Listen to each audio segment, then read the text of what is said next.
Oh, I got you the coffee. What do you want? What, you got fancy D&D coffee? Yeah, Yeah, yeah. I'm actually attempting to start a little interview show of my own for like Dungeons and Dragons and TTRPG creators Cool. Oh, we'll later. talk.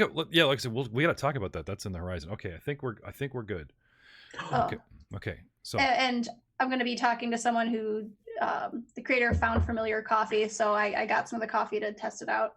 yeah, no, we should talk about this in the interview. Like that's Okay. like future projects. So yeah, definitely. Okay, here we Oh, go. okay. Ooh, Here we Curse go. of Booty Island. Here we go. Ready, guys? Yep. Yes. Okay.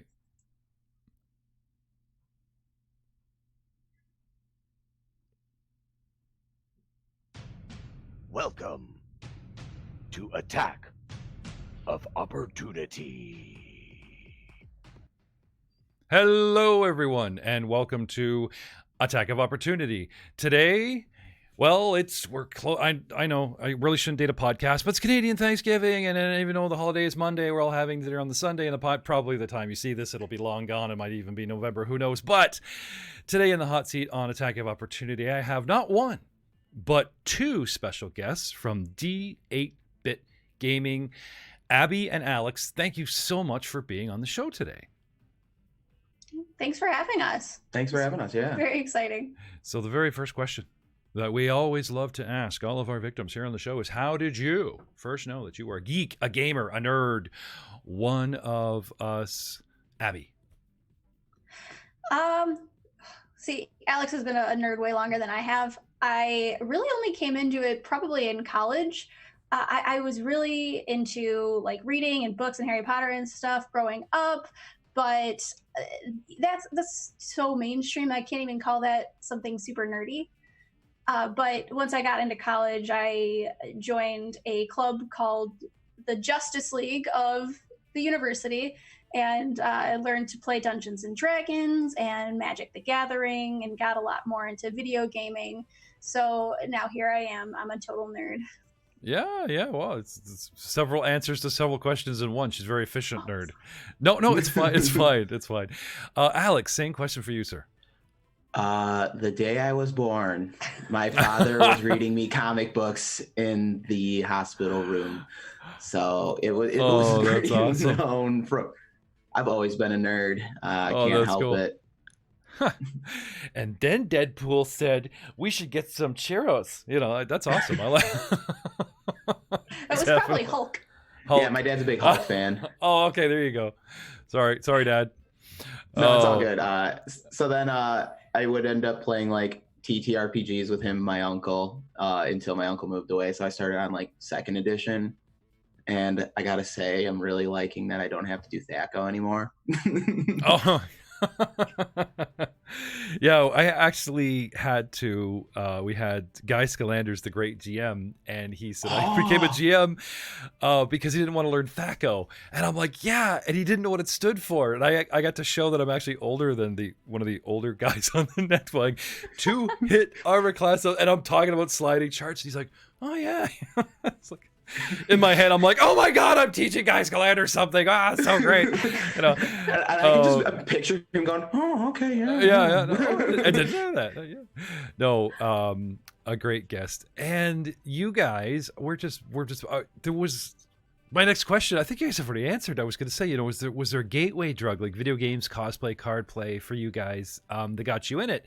And you said Dad, Hulk comics, which automatically led to Uncle, and for Abi, I wanted to say Gabby. Abi, you talked about college and then, the instant journey there. So let's just skip to the next question.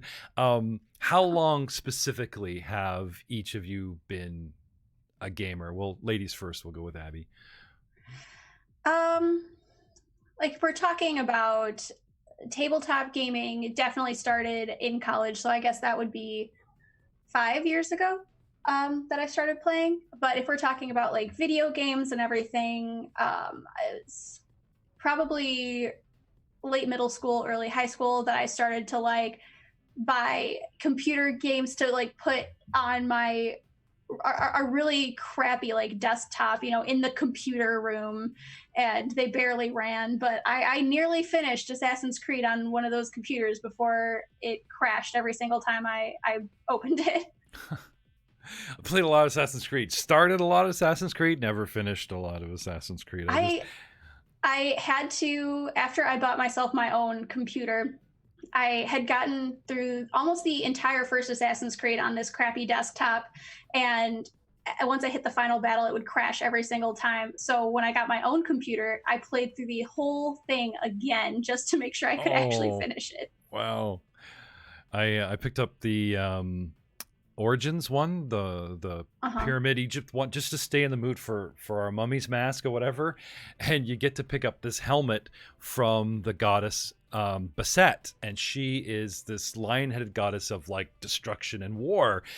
And I just love this helmet. So now I'm trying to figure a way I can do a video where I'm just running around going, like I'm Catman, and you're riding your camel and you're running around, and the stuff you can buy, the add-ons for that are just crazy. There's like a unicorn camel you can buy and all that kind of thing. But oh man, I do remember the first Assassin's Creed and how cool it was, all the jumping and everything. But for me, every time I jumped to try to attack somebody, I would like miss them, roll past them in front of them, and end up coming up doing jazz hands.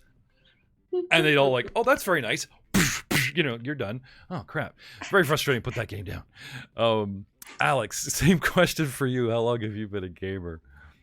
Oh, boy. Since it's very similar to how long have I been a nerd? Since I could since I could roll dice and hold a controller. I'm sensing a lot of one-track answers here, Alex. We got to mix this up here. Like, all right. If I had to say for tabletop RPGs, 16 years now. Okay. But of course, it hasn't been 16 straight years of gaming as gaming goes. It's on and off. Dungeons and Dragons wasn't nearly as popular as it is now. So in high school, that was one of those things you didn't talk about unless you wanted to commit social suicide. So I kind of missed a lot of third edition somehow. But yeah, so I've been playing for a while, and then I really once you get to college, people stop caring about what you're into and whatnot. So that's when I really regained steam in the hobby. Cool.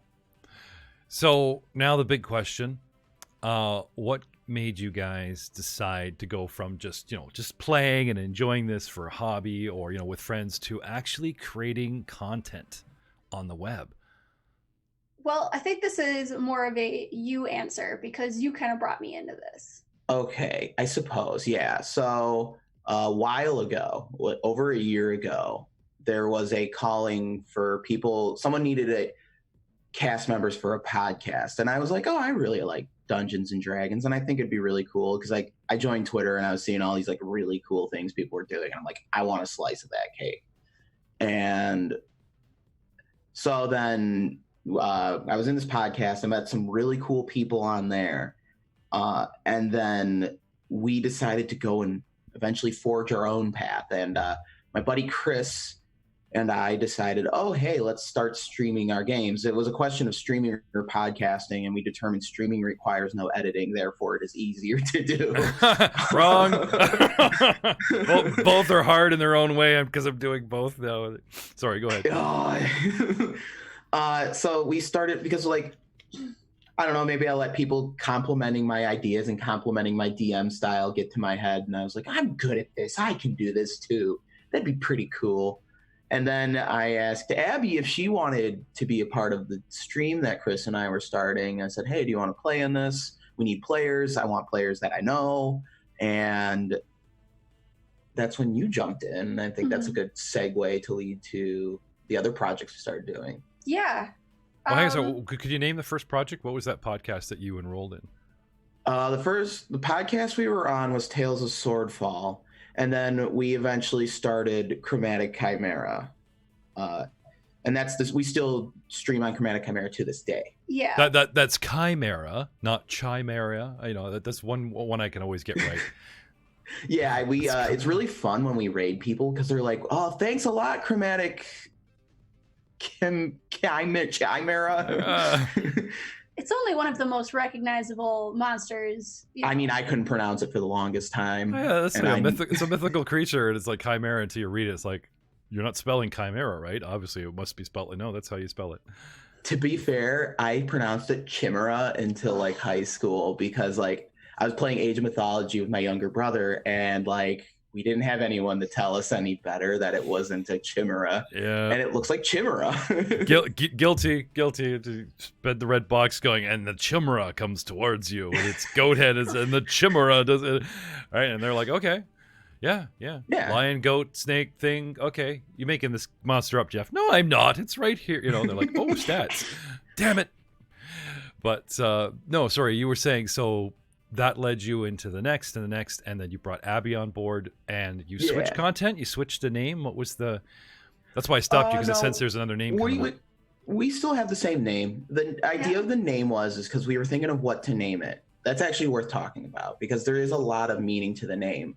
Because him and I were both... Because instead of like one person running the whole show, it was the both of us. And the idea was everyone involved is a member of the channel, is a member of the Twitch channel. And then we have people from all sorts of various backgrounds, all kinds of different people. That's where the chromatic part comes in. We're all different colors. And then the chimera is we're all heads of this beast of a channel, this beast of a content creation channel. Cool. Very cool.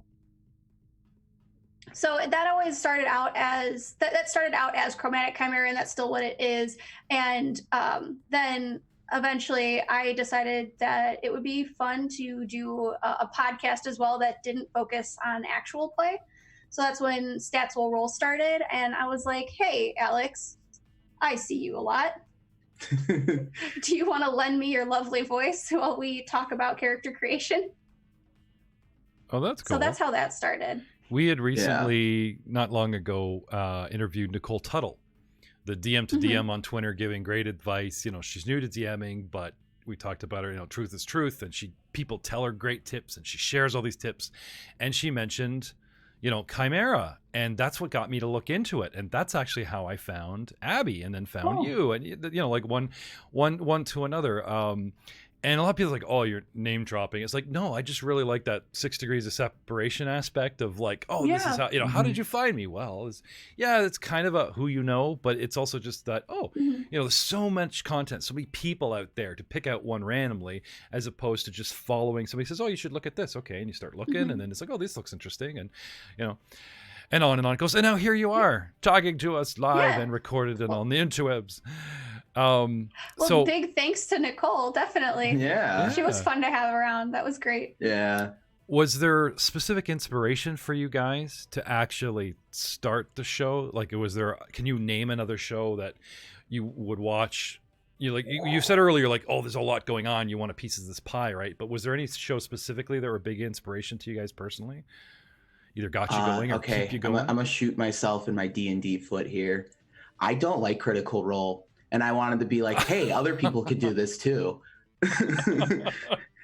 No, I mean, okay. So that's a interesting way of getting inspiration of like, well, you know, but no, it was like one of those things where it's like, I respect what they do outside of Critical Role. I just don't care for that show myself. No, I got you. Sorry, I feel you, but you got anything specific that does? I'm a big fan of the actual play podcast Murder Dice. They were actually a really large inspirational force for me. I really wanted, when I was going to do actual play, I always felt like they could emulate that.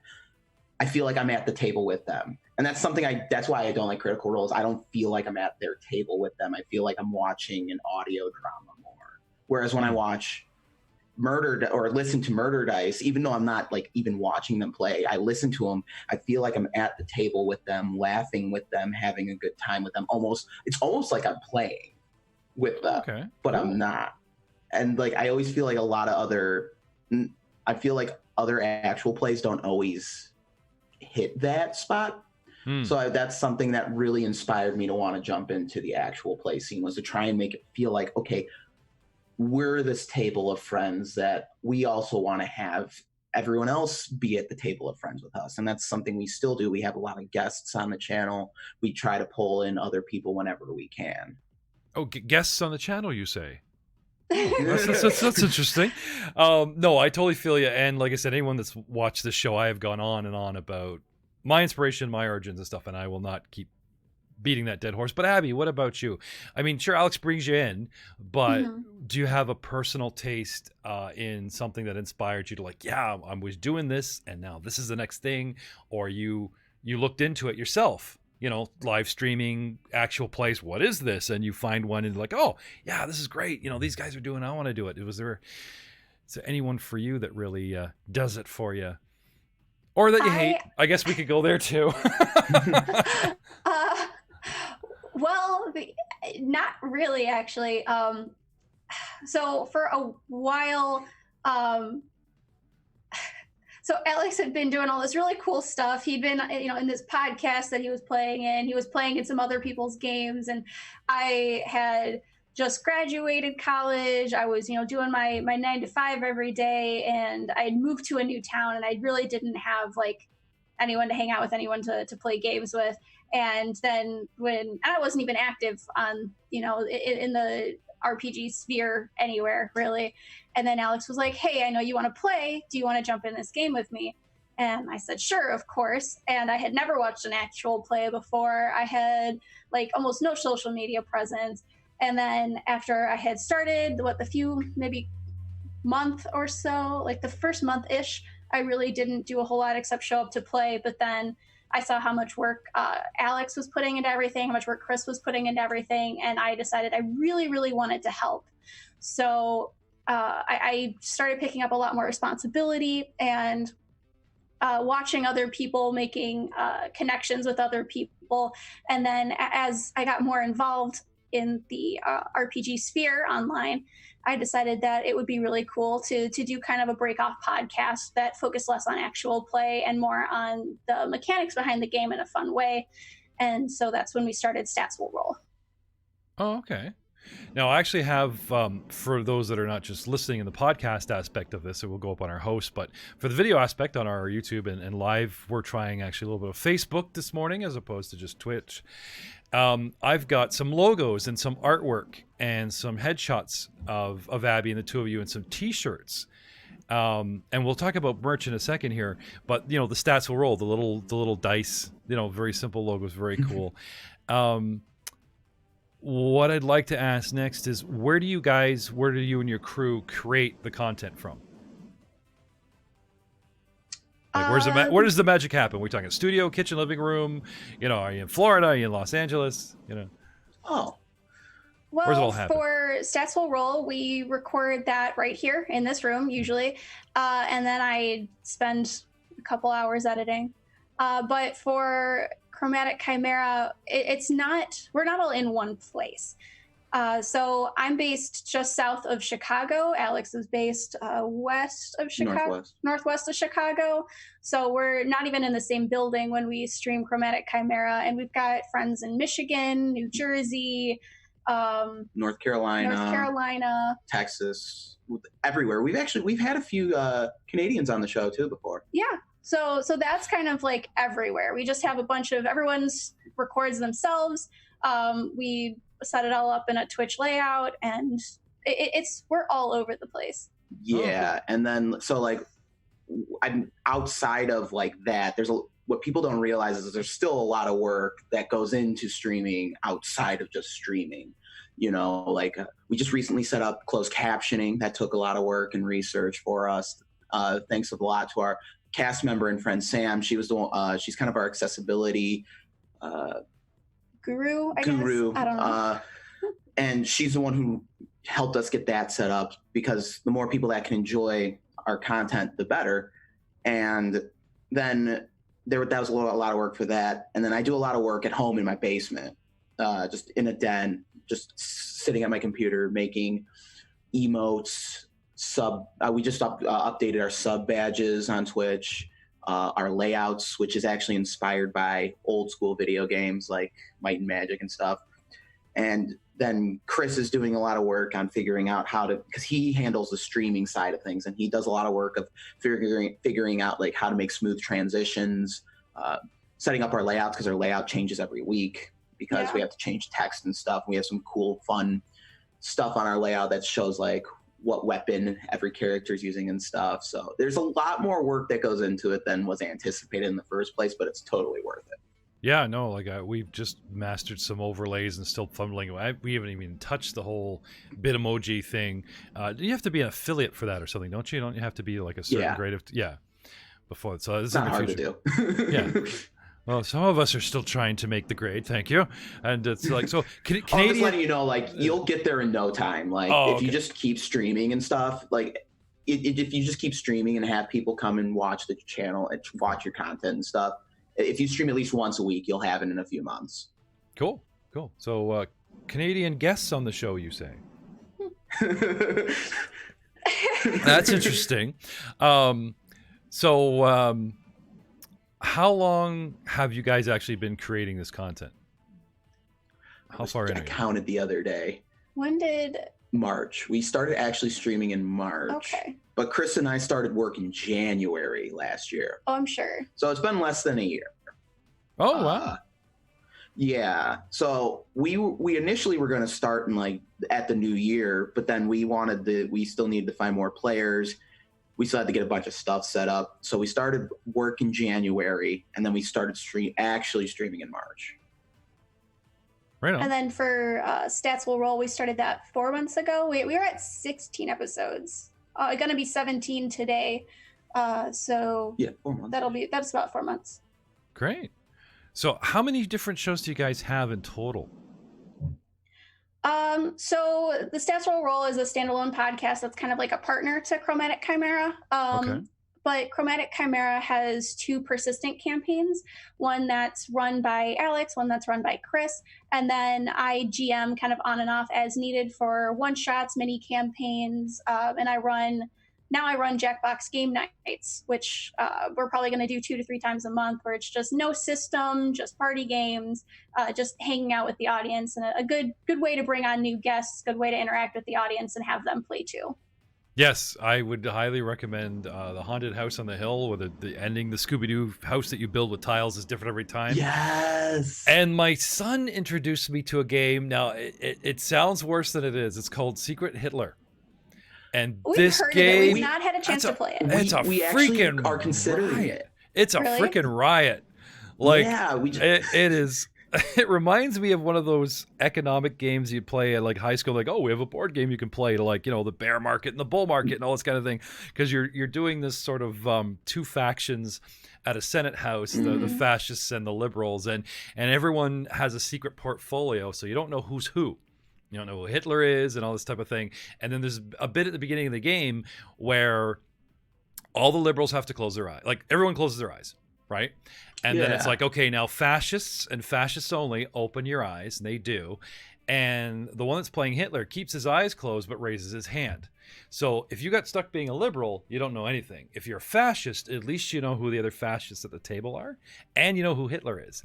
Hitler doesn't know who anybody is, but obviously he's a fascist, and the game starts going, and then you get halfway through the game and people can start, the chancellor and the president move around who votes for what and passes bills and which faction's winning that passed the most thing, and then the bullets come out and they start trying to kill Hitler at the table. It's good. It's if you get over the whole sensitivity of World War II kind of thing, it is a hilarious freaking game. Chris and I were talking because his fiance said, "Oh, you guys should play Secret Hitler on your channel." And Chris and I are like, "Yeah, that sounds like a lot of fun, but we got to somehow find a way around the whole World War II issue." Oh, do Secret Sith. Do a Star Wars thing. Make it Palpatine. Dude, you done? Yeah, I was considering like making it like in my setting, be like Secret Emperor or something. Yeah, sure. Jeez, I'd totally be down for something like that. That is awesome. It reminds me of have you ever played One Night Ultimate Werewolf? Kind of reminds me of that. No, I've heard of that, but no, I never, I've not. It's if you've ever played the party game like Werewolf or Mafia, where you've got to like vote people out because you figured out that they're part of the mafia or a werewolf or something. It's very much like that, but instead of this going on multiple nights and having multiple chances to figure it out, you have one night. So everyone closes their eyes, different roles get to do their things, and then everyone wakes up, and you have 5 minutes to argue with everyone at the table to figure out who the werewolves are. Oh, cool. And like there's more roles than just the werewolves, sheriffs, and doctors. Like cards are getting swapped around at night, and like you could start off a werewolf and then find out you're not a werewolf and start selling your teammate out. Oh man, that sounds cool. Sorry, so it's a lot of fun. Do you guys go to conventions and gatherings? Like, where could fans possibly meet you if you go to these events, and if so, where? Well, this year we are going to PAX Unplugged, which is going to be our first time traveling for a convention out of state. And then every year we go to C2E2 in Chicago, which is the Chicago Comics and Entertainment Expo. Yeah, is what that stands for. And then we do plan on going to Gen Con in 2020, fingers crossed. Money permitting. Money and schedule permitting. Cool. So social media, where can people find you guys like now? Handles, show links and stuff, and I'll get you guys to email me all these links so that I can put them in the description of the show. But what's an easy way to like, find you guys and follow you guys? Well, if you want to follow for content that we've created, like the stream and the podcast, each one of those does have its own Twitter. So Chromatic Chimera has a Twitter, except due to character limits, it's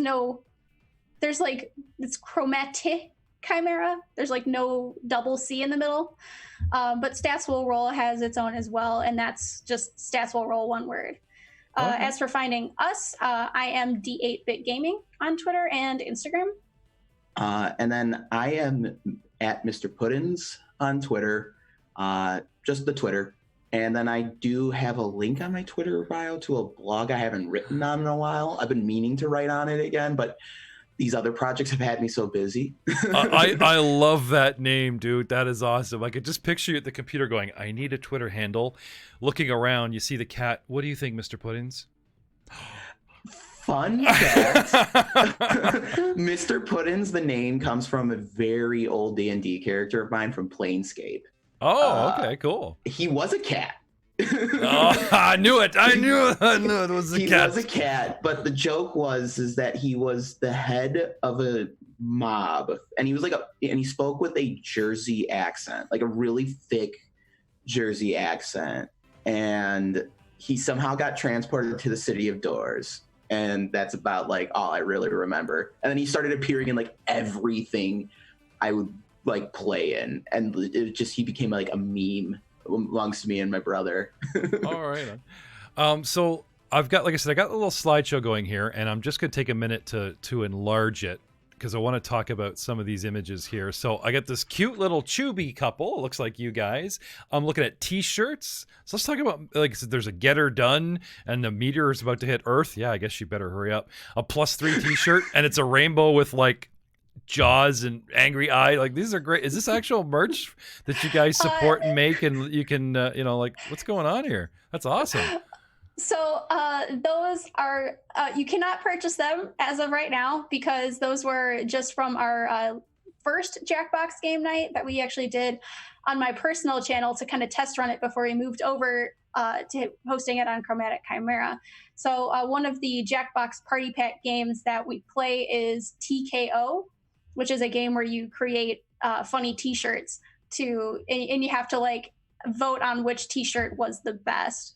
So those two were some of my favorites. We had a really funny one that's a little profane that I probably shouldn't say, where we had Oster the Grouch on it. And they were referencing a certain NWA song. Yeah. Oh, okay. Moving on. We want to keep this somewhat a family show, so moving on. Yeah. Do you guys have plans for merchandise, or like those shirts look really good? You get them up on Teespring. I was even talking with some of the other content creators on the show and off that we use Teespring, and they could, because you can adjust a lot of things, profit and donations to charities and such. Because I love this Get Her Done shirt. I gotta say, like the the meter falling, and it's just a +3 t-shirt, and it looks so mad. Like, that is great. I'm telling you, these would sell. Like, I'd buy one. Seriously, this is good stuff. We are currently working on setting up a Redbubble shop for some of our some of the stuff that kind of from our projects and some jokes referenced in the campaigns. Right now, I think I've just uploaded the Stats Will Roll logo. We're going to get the Chromatic Chimera logo up there. And then a running joke in Chris's campaign is a restaurant or a bar called Riskers, and the joke is I risked it at Riskers. And then our characters actually got like crappy T-shirts from the bar. Yeah, so we're gonna recreate those crappy T-shirts for people to purchase. Oh no, that's awesome. I love it. Just besides, like, there's the visual, and a stranger would be like, "Oh, that's a cool shirt," and you're like, "Ah, but there's a story." You know, like those in the know, right? The fans get one even more here. So I wanted to ask you another question about the artwork here. I'm looking at the Chubby picture of the two of you, and then like a real life LARP picture, and the head jewel looks. Is this? There's a picture of you with elven ears, and yes. It looks something out of Lord of the Rings versus maybe I Dream of Jeannie. And then there's the actual Chubby picture, and there's a lot of similarities. So I'm like, are they connected? I saw an artist on Twitter was doing commissions for these chibi images, and I thought they were so cute. And I don't know, I just really wanted one of us. Okay, no, that's great. Like that was our outfit to the Renaissance Fair earlier this year. So I thought that would be a nice one to do. Oh, okay. And that's you at the fair? Yes. Oh, okay. So that's something we do every year is we always go to the Renaissance Fair. We're right by, well, not right by, we're like an hour and a half, 2 hours away from the Bristol Renaissance Fair in Wisconsin, which is like the big one in the U.S. That's like the mecca of Renaissance fairs, Bristol, Wisconsin. Yeah. Because like I've told people like we go to Bristol, and then they're so jealous because they're like, oh, our Ren Fair by me is not that great. Okay. So there you go. If you're in the area, look for these two and head on down to Bristol, not in Britain, in the States. That's where we steal our street names from, is America and Britain. But so a couple more personal questions, if you don't mind me asking. One of the things I say that I love, I just told you the garbage truck story, meeting people, is that all walks of life, like it's really big right now. Everyone's talking about their personal preferences. They're coming out. They're all this, right? And it's like they don't talk about what they do for a living. What is the 9 to 5 that feeds you? And I find that interesting. It's not a pay grade thing. It's just like, but doctors, lawyers, ditch diggers, garbage men, a lot of people are playing RPGs, and you'd be surprised. I don't know, maybe it's a breaking the mold kind of question, but if you guys don't mind asking you, what do you guys do for a living? Sure. Until this starts paying the bills. Sorry. Until this starts paying the bills, maybe, hopefully. Right. Right. Well, I'm in marketing communications. So I do a lot of different stuff. Like I said, I'm a jack of most trades when it comes to creative things. So I do anything from graphic design to layout to animation to photography to copywriting and editing. It's just a lot of different stuff happening throughout the day, and it's all creative related for and it's a dental company, so I know way too much about teeth now. Like I know an uncomfortable amount about teeth. Yeah, like when you were hanging out and you're like, oh, hey, by the way, you got something going on right there. Yeah, I found a cavity on one of his teeth a couple months ago. Oh, I love that term. I know an uncomfortable amount about this subject. That's good. I got to use that line in the future. How about you, Alex? You talked about working in the basement on stuff for the projects, but what do you do for a living, if you don't mind me asking? When I am not trying to turn my creative stuff into a career, I am a private investigator, and I focus on social media and internet investigations. So you investigate things through the web? You're not the guy across the street in the white van with the camera wondering what's going on over there, kind of? I'm the guy providing the guy in the white van across the street with information regarding who they're looking into, saying, hey, they might be wherever today because I saw it on their Facebook page. Oh, cool. So you're the Felicity Smoke of the PI world, as it were. That's an Arrow reference. Yeah. He doesn't like that reference. Okay, moving on. Well, it's something, like usually I don't have a problem with talking about. I just usually just say private investigator because like I don't want to tell people on social media I creep on social media because like I don't want to like freak my followers out and think I'm spying on them. But it is a very useful thing to have. When we go to have people on the channel, I can look into their like social media pages and make sure they're not like a complete jerk. Hey, you know what, man? Every time, and I'll tell you this, ladies and gentlemen, every time you add something to your computer or your phone and there's terms and conditions and you go, yeah, whatever, flip to the bottom, I accept. Guess what? You accepted more than you know. You accepted a lot of eyes on you, brands, people wondering, digging. I get a kick out how I could be talking in the living room with my wife about something, and then my phone starts going on about something very, very specific, service or brand or item. You know, driveway. We should get the driveway done this year, and then like there's all this cement mixing and stuff just popping up in my phone, going, "Oh, somebody's listening," you know. Yeah. So it's like, rainbow butt monkeys. Let's see what happens there. Nothing. Okay.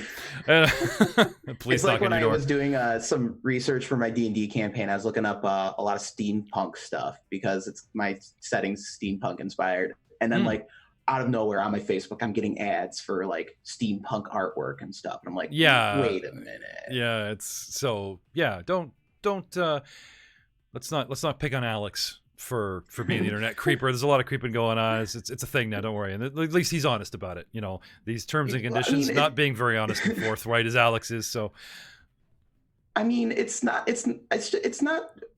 bad. It's one of those things where it's like, I don't want to like tell my followers, hey, I know where to like find all your stuff, but don't worry, I won't dox anyone, you know, like, or it's like, what was it? Someone was trying to start something with me and they're like, oh yeah, well, where do you live? And I'm like, dude, have you never heard of name check? You could just pop my username in and probably find me.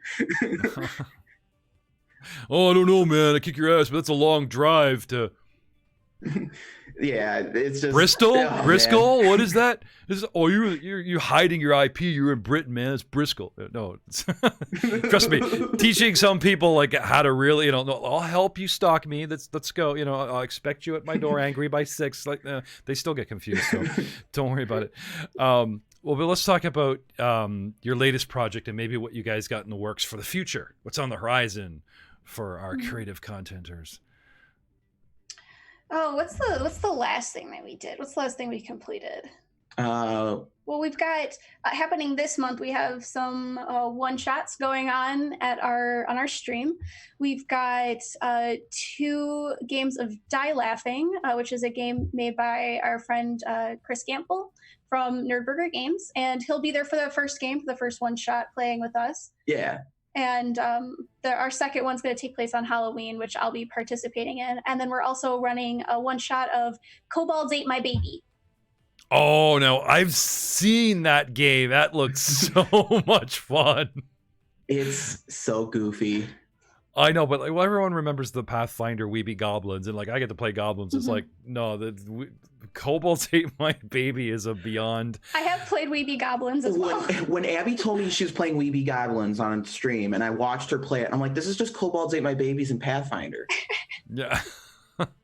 I looked at the whole thing for Kobolds for Babies. I think that's fun, but we won't talk about it. You got to find it. Trust me, everyone. Google Kobolds Ate My Baby. Just the artwork alone sets a tone for like, oh yeah, this is this. All is, hail King Torg. All hail King Torg. Yeah, no, it's good stuff. And then something we just wrapped up was a Sailor Moon mini campaign that we did based off of the original Sailor Moon RPG rules from 1999. Which was very confusing, very difficult. But the group we had for it was just an amazing group of women and one man who were playing Sailor Scouts in a night. And it was, oh God, it was so much fun. They did such a fantastic job. Right on.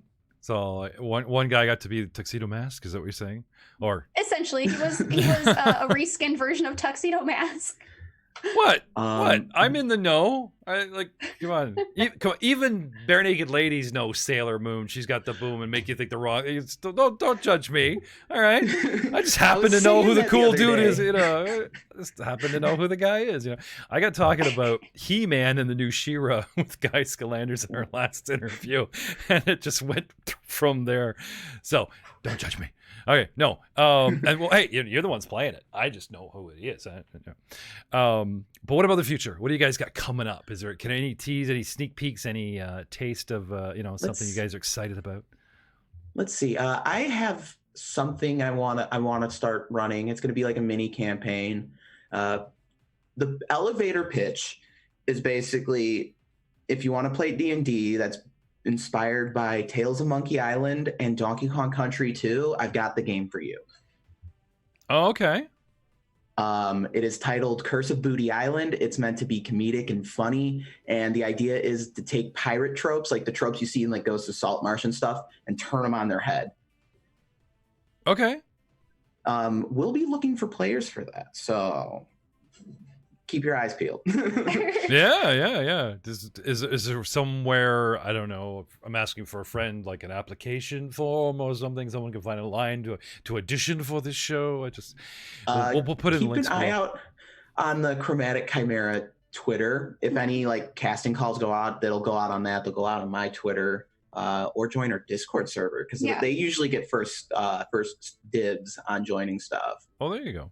You have to give me all these links, and now hopefully this is real time. And if you look in the description below, people, you'll find these links and be able to do your own internet stalking on the web of Alex and some of the things he does. I've been talking with Abi and Alex from D8Bit Gaming.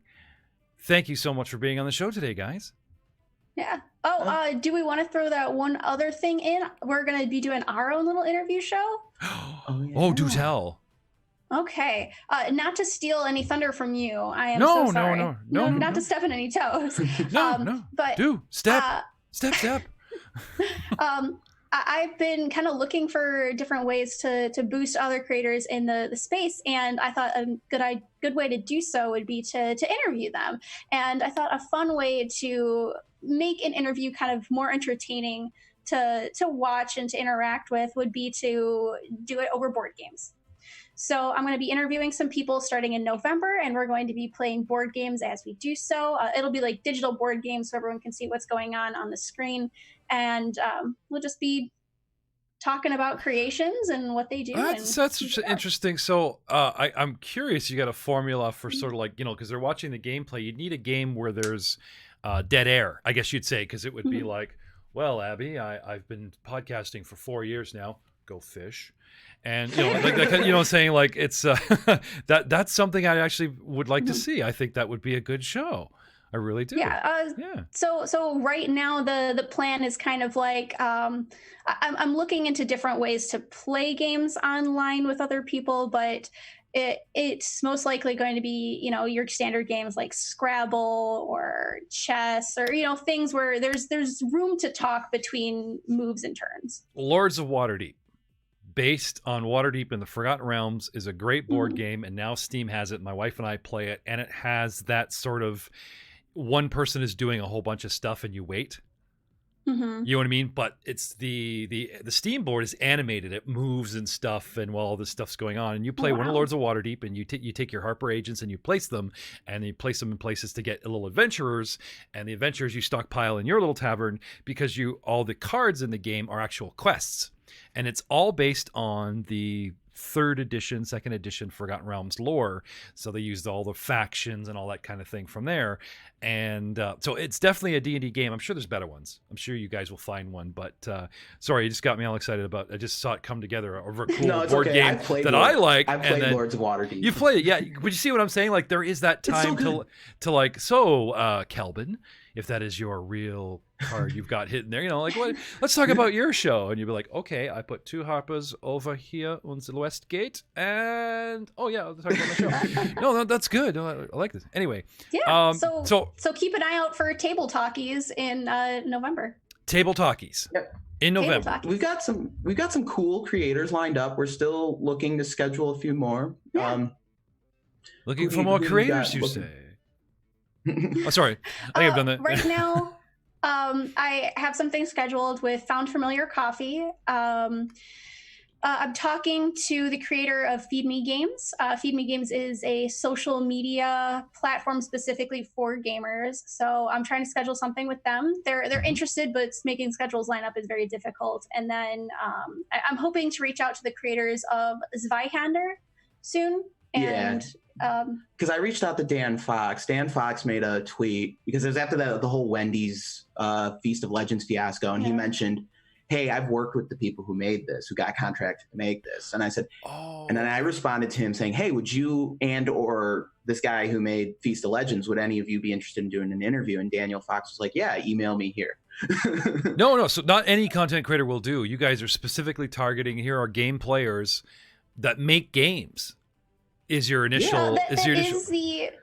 I do want to focus on that more, like maybe like 70-30 game developers over other creators, but I definitely do have other creators that I'm very interested in talking to, like Found Familiar makes coffee. They don't make a game, they make coffee, which is very good coffee. Yeah, no, we've been drinking that. We have a local craft brewery called the Pie-Eyed Monk, and one of their brands that they ship to the local beer store is called the Laughing Troll, and it literally is like a cartoon troll on a barrel, and it's like a beer, and so I smuggled cans to some of my players, and we're mid-game, and the Canadian guys in the same town, I'm like, reach under your chair, and they'll all do the Oprah, like, oh, what's this? We all pull out this local craft beer, like, oh yeah, that's great. We're like trying to get it down, and sponsorship, okay, but cool logo, and going on, that kind of thing. So no, you never know what the 30%, because then I like that as well, because then people are getting what you say they're going to get. Here's your board game creators, but there's always that wild card. There's that 30%. We're like, well, here's this guy, here's this person there. There's the coffee makers and stuff. No, I think that would be a successful show. And you heard it here first, Attack of Opportunity. And no, that's great. Good luck with that, guys. And again, thank you so much for being on the show. We've been talking with Abi and Alex from D8Bit Gaming. You can find them on the Chimera channel. Chromatic Chimera. Chromatic Chimera channel on Twitch. You can find them on Twitter. And their Stats Will Roll as well, the other show. And just check the links below. I'm not going to try to remember everything that we just talked about. Thank you so much for being on the show, guys. And we will see you all next time on Attack. Thanks so much for having us. Yeah, thank you for having us. Of Opportunity. Say goodnight, Alex. Good night. Good night.